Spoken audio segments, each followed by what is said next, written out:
नमस्कार। आज आमे मंडा पिठा बनैवा शिखिबा।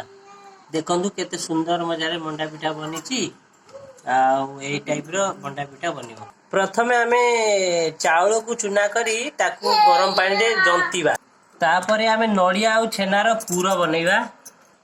पानी टिके लगेई से जो जंताण को आमे कोन करबा एम्ति हाथ रे ठोला करी ता मझिरे आमे एम्ति पूरा लगेबा।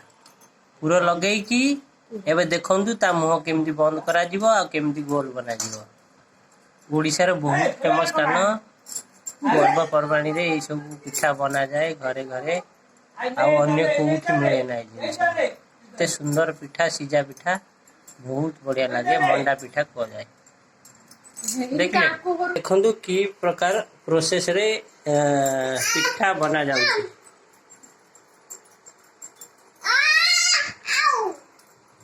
देखिले तो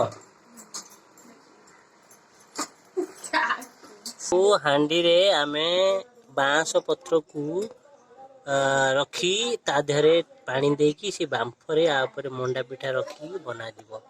बहुत बढ़िया बनिबो। देखंतु आपण माने चुली रे बनिले बहुत टेस्टी बने। वर्तमान एई टाइप रो पिठा को रखा जिवो चारिपट।